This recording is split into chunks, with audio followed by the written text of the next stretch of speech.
Terima kasih telah menonton video ini, karena dengan menonton video ini akan membantu Anda mengerjakan soal-soal TPA, TPS, TIU, dan matematika.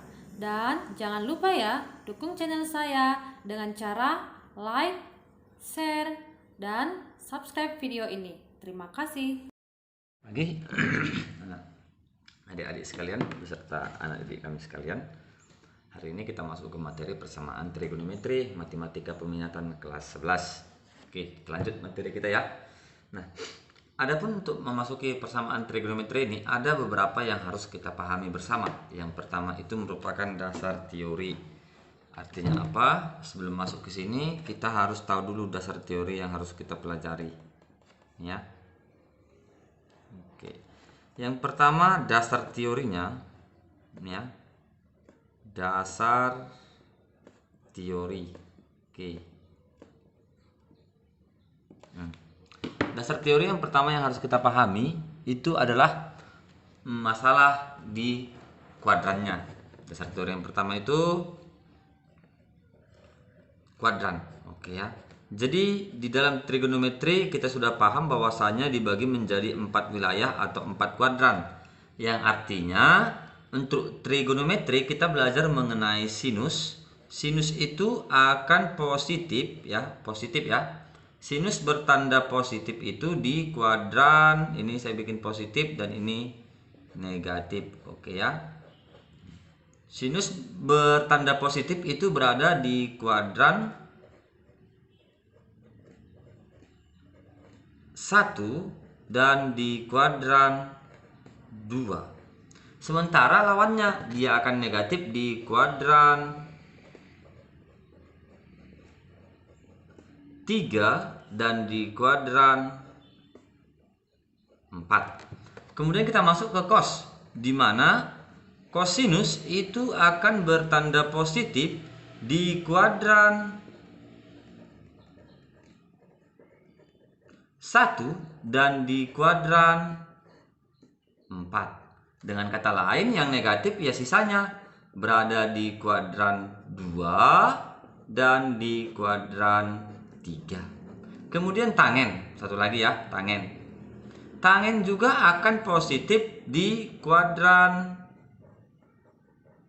1 dan positif di kuadran 3. Kemudian dia akan bertanda negatif di kuadran sisanya itu kuadran 2 dan di kuadran 4. Kemudian secara gampangnya yang kedua yang harus kita pahami itu ada batas-batasnya ya, batas-batasnya. Di mana kuadran 1 kalau kita sederhanakan pada dasarnya di kuadran 1 itu sudutnya itu dimulai dari 0 derajat sampai dengan 90 derajat. Oke, ini dia ya. Kemudian di kuadran 2 itu merupakan lebih dari 90. Ya, lebih dari 90, mungkin 90,5, 90,6 atau 91 dan lain sebagainya. Atau secara tidak langsung supaya gampang kita bikin aja 90 derajat sampai dengan 180 derajat. Kira-kira seperti inilah untuk menghafalnya supaya lebih gampang. Kemudian yang berikutnya kita masuk di kuadran ketiga. Kuadran ketiga itu batasnya dari 270 sampai dengan 360 derajat. Ini sudah pernah kita pelajari di kelas 1. Kemudian kuadran keempat ini kita pelajari ini tadi kuadran ketiga 180 ya. 180 derajat sampai dengan 270 derajat. Oke, di kuadran keempat 270 derajat sampai dengan 360 derajat. Oke. Sekarang kita masuk ke dasar teori yang ketiga. Dasar teori yang ketiga yang harus anak didik kalian pahami itu adalah mengenai tanda sudutnya. Bahwasanya nilai sin min x, ini ya, min x atau min alpha ini sama dengan min sin x. Artinya apa? Misalnya ada nanti soal sin minus 30. Ya, sin minus 30 ini artinya sama dengan minus sinus 30. Kalau sinus 30 setengah, maka nilainya min setengah. Berarti sin min 30 sama dengan min setengah. Kira-kira seperti itu. Kemudian yang berikutnya kita masuk ke cos. Di mana cos min X ini nggak ngaruh. Cos min X ini sama aja dengan cos X. Maksudnya bagaimana? Misalnya Bapak tanya, cos min 30 sama aja dengan cos 30. Cos 30 setengah akar 3, maka cos min 30 juga setengah akar 3. Kemudian tangen. Tangen itu sin per cos ya. Berarti kalau sinnya negatif, cosnya positif, jawabannya juga sini pasti negatif tangen X.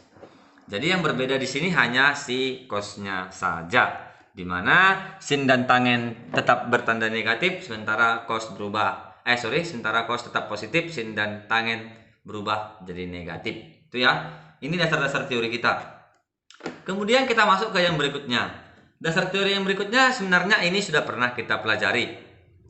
Nanti untuk mengubah sudutnya, mengubah sudut ke kuadran ke 2, 1, 2, 3, dan 4, mengubah sudut, ini sebenarnya ada tolak ukur kita. Tolak ukur kita itu sebenarnya ada dua saja yang kita gunakan. Tolak ukur kita yang pertama itu 180 derajat, yang kedua itu 360 derajat. Ini ya, diingat ini. Oke. Bagaimana cara penggunaannya? Nanti akan kita bahas lebih lanjut. Yang penting ketika sudah paham yang 180 derajat dan 360 derajat, maka nanti cara mengubahnya sudah gampang. Sebelum kita masuk ke cara-cara pengubahannya, saya akan membuat cara pengubahannya sederhana seperti yang sudah saya buat di sini. Ya, nanti akan kita simpulkan bagaimana cara mengubahnya. Di persamaan trigonometri yang akan kita pelajari, adik-adik beserta anak didik kami sekalian, contoh yang seperti ini, misal nilai sin X sama dengan setengah. Jadi ini hampir mirip dengan inverse. Artinya sin berapa yang nilainya setengah, kan seperti itu ya contohnya. Kalau kita lihat tabelnya, ini jelas bahwasanya nilai sin yang hasilnya setengah itu adalah 30 derajat. Maka kalau kita perhatikan di sini, maka jawabannya X sama dengan 30 derajat. Ini X yang pertama. Oke. Apakah jawabannya hanya 30 derajat saja? Tidak. Tadi kita katakan bahwasanya kalau kita berbicara tentang sin itu tidak positif hanya di kuadran 1, tapi dia juga positif di kuadran kedua. Kuadran kedua bagaimana? Kuadran kedua itu batasannya 90 sampai dengan 180 derajat. Maka coba kita perhatikan. Tadi Bapak katakan tolak ukur kita hanya 180 derajat dan 360 derajat. Inilah tolak ukur kita. Artinya hanya boleh menggunakan sudut 180 ataupun 360. Dengan kata lain, yang 90 dan 270 tidak kita gunakan. Maka yang kita gunakan hanya 180 dan 360. Oke. Di kuadran kedua yang paling dekat itu angka 180, maka kita gunakan 180. Ada dua kemungkinan. Boleh ditambah, boleh dikurang. Ini nggak pengaruh, ya. Yang penting kita tahu dia berada di kuadran kedua atau ketiga. Kalau misalnya kita tambah dengan 30 derajat, maka anak didik kami perhatikan jawabannya ini menjadi 210 derajat. Coba kita perhatikan. Apakah 210 derajat itu berada di kuadran kedua? Tentu tidak. Kenapa? Karena batasnya 180 derajat. Maka yang ini salah. Lantas yang benar bagaimana? Yang benar coba kalau misalnya X2-nya kita buat 180 derajat, kita kurangkan dengan 30 derajat. Maka jawabannya 150 derajat. Dengan demikian jawabannya ada dua, 30 derajat dan 150 derajat. Maka X sama dengan himpunannya 30 derajat dan 150 derajat. Nah ini dia. Itu kira-kira ya. Saya ambil contoh yang kedua. Contoh yang kedua itu cos. Saya ambil cos. Cos X sama dengan setengah. Kalau kita perhatikan cos X sama dengan setengah, maka di sudut 0 sampai 90 ataupun di kuadran 1, maka dapat kita pastikan X-nya yang pertama adalah 60 derajat. Yang menjadi pertanyaannya, anak didik kami sekalian beserta adik-adik sekalian, apakah jawabannya hanya 60 derajat? Tentu tidak. Kenapa? Karena cos positif bukan hanya di kuadran 1 tapi juga di kuadran keempat. Kuadran keempat batasnya itu sampai dengan 360 derajat. Maka kita bikin di sini X2 sama dengan tolak ukur kita hanya 180 atau 360. Kita gunakan yang mana? 360. Kemudian anak didik kami sudah paham. Menurut ataupun melihat contoh yang pertama, kalau ini kita tambahkan, maka sudah lebih dari kuadran keempat. Maka agar dia tetap di antara 270 dengan 360, maka kita apakan? Ke 60 ini. Ya, kita kurangkan saja. Oke, maka jawabannya 300 derajat. Dengan demikian, X sama dengan himpunan daripada X 60 derajat dan 300 derajat. Nah, dari statement yang ini tadi dapat kita pastikan kita akan membuat dasar teori yang keempat. Dasar teori yang keempat ya. Maka di dasar teori yang keempat kita akan pelajari bagaimana mengubah bentuk-bentuknya. Oke, baik. Yang pertama, sin. Jika sin X sama dengan sin alpha, dengan kata lain misalnya sin X sama dengan sin 40. Sin X sama dengan sin 30, sin X sama dengan sin 20, kira-kira seperti itu ya. Maka dapat dipastikan bahwasanya ini sama yang ini habis. Tinggal apa? Di sini X sama dengan alpha.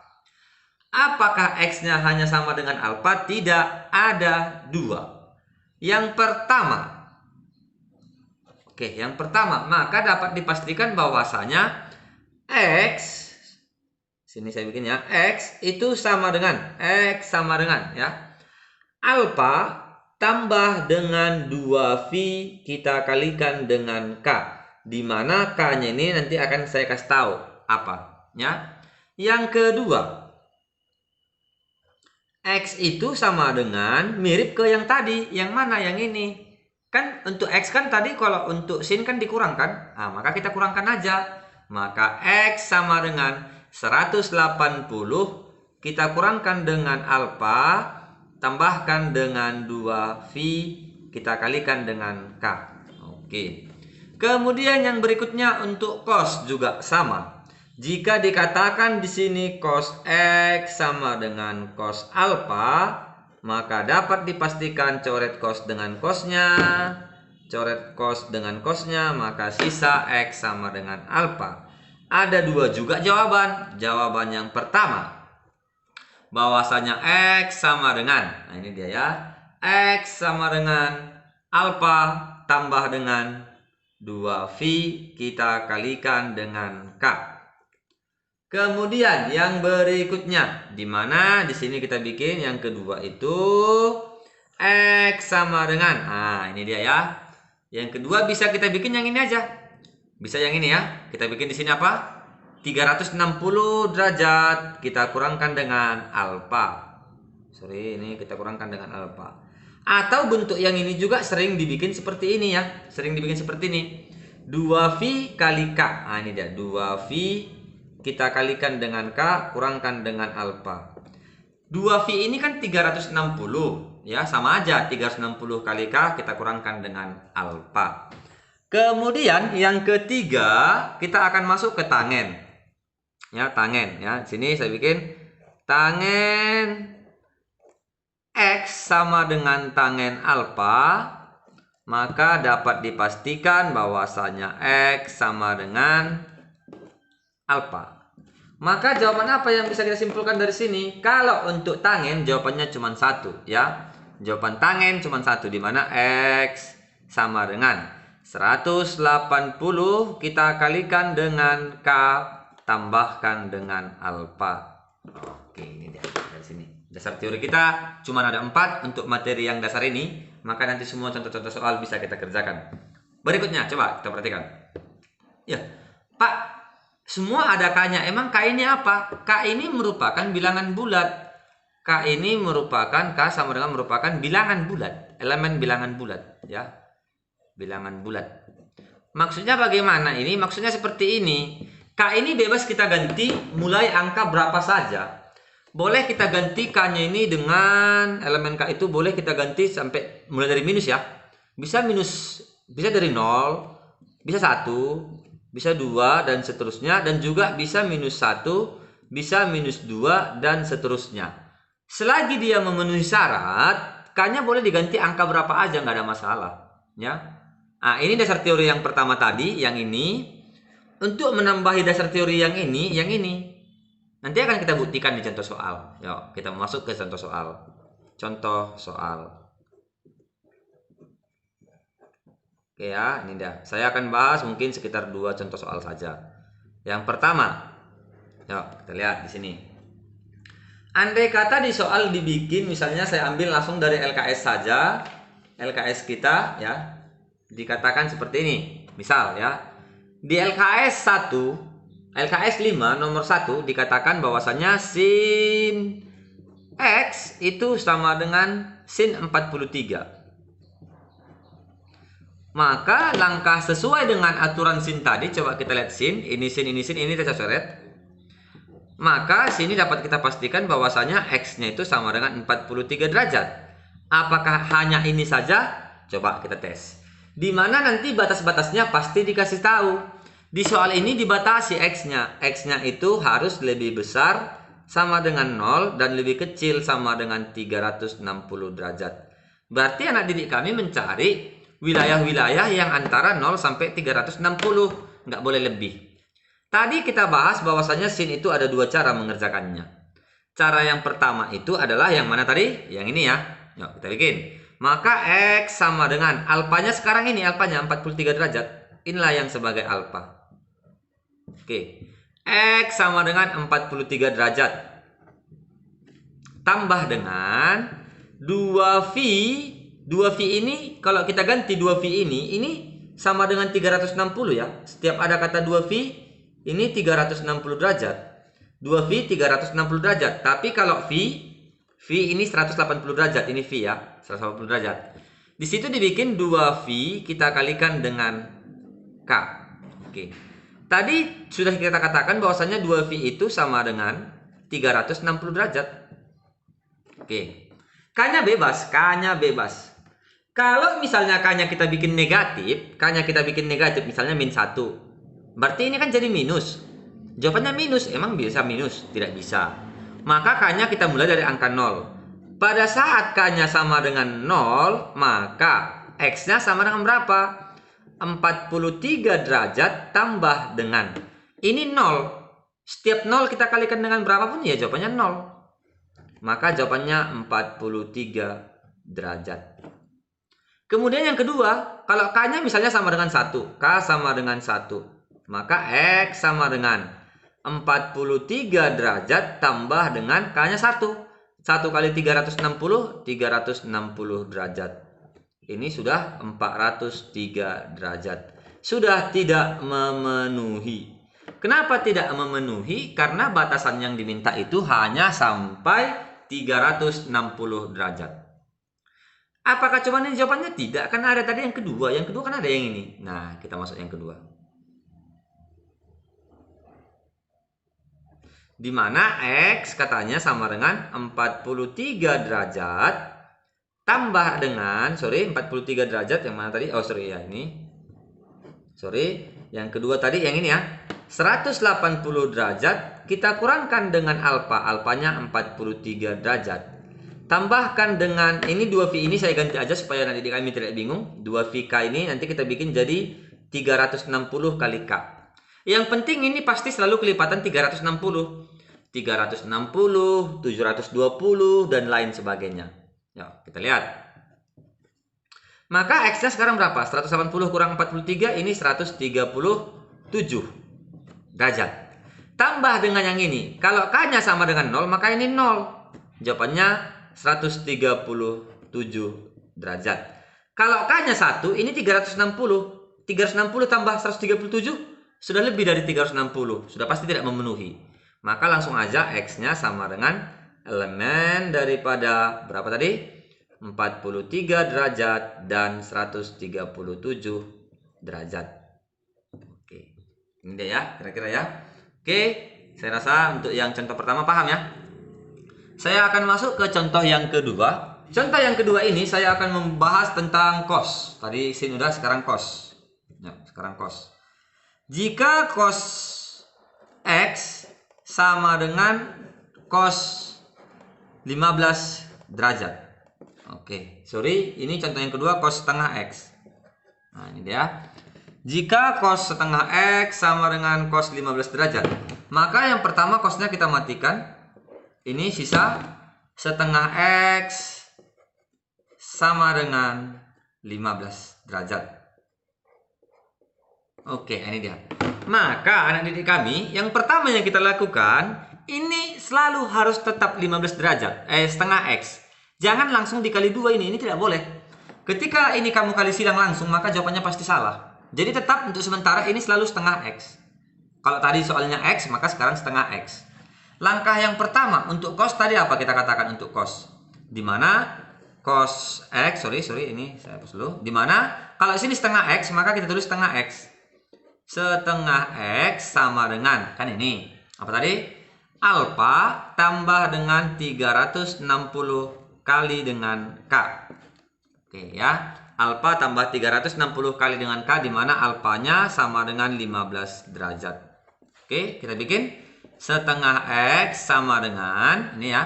Andai kata alfanya kita bikin, K-nya kita bikin 0, maka ini 15 derajat tambah 0. 15 tambah 0, ini jawabannya 15, baru kali silang. X sama dengan 30 derajat. Ini yang pertama. Yang kedua, andai kata K-nya kita bikin 1. K-nya kita bikin 1. Berarti kalau K-nya kita bikin 1, kalau K sama dengan 1, maka soalnya jadi apa? Setengah X sama dengan 15 tambah dengan 360. Dengan kata lain, setengah X sama dengan 375. Maka X sama dengan kali 2, 750. Ini tidak memenuhi karena batasnya hanya sampai 360 derajat.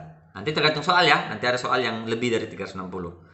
Udah selesai yang pertama. Berarti kita masuk ke yang tahap kedua. Tahap kedua dikatakan bahwasanya setengah X itu sama dengan, tadi saya katakan apa? Kalau 1 tambah 1 kurang. Sekarang yang dikurangkan 360K kita kurangkan dengan alfa. Alfanya tadi berapa alfanya? 15 derajat. Yuk, masuk kita. Setengah X sama dengan 360. Kita kalikan dengan K, kurangkan dengan 15. Karena batasnya nggak boleh negatif, maka nggak usah lagi coba negatif. Ya, adik-adik dan anak didik kami sekalian. Karena kalau kita coba negatif, jawabannya pasti negatif. Tidak mungkin. Nanti ada soal yang memang dia bisa dicoba untuk negatif. Tergantung kebutuhan soal. Ya, maka di sini rata-rata dia kita mulai dari angka 0. Karena batasnya memang 0. Kita mulai aja dari angka 0. Kalau K sama dengan 0, maka di sini langsung aja setengah X sama dengan 0, kita kurangkan dengan 15. Setengah X sama dengan minus 15. Maka X sama dengan minus 30 derajat kali 2 ya, kali silang. Nah, apakah memenuhi? Tidak. Untuk min 1 aja tidak memenuhi, apalagi untuk 0 aja tidak memenuhi. Kalau untuk 1, kita coba. K sama dengan 1, maka yuk, setengah X sama dengan, gantikan K-nya dengan 1, 360 derajat, kita kurangkan dengan 15. Setengah X sama dengan 345, maka X sama dengan kali 2, 690 derajat. Tidak memenuhi juga. Maka kalau untuk 2 nggak usah lagi coba. Maka himpunan penyelesaian dari cos setengah X sama dengan cos 15 derajat itu cuma 1. Apa tadi? X-nya sama dengan 30 derajat. Kalau kita gantikan X dengan 30 derajat, benar nggak? Coba ganti. Setengah kali 30, 15. Benar ya? Jawabannya ini dia. Oke. Itu dia saya rasa, anak didik kami. Saya sudah kerjakan 2 soal beserta adik-adik sekalian. Mudah-mudahan materi yang sudah saya sajikan ini berguna buat adik-adik sekalian dan buat peserta didik kami sekalian untuk mengerjakan soal-soal persamaan trigonometri pada materi matematika peminatan kelas 11. Sekian dan terima kasih. See you next time di video-video berikutnya.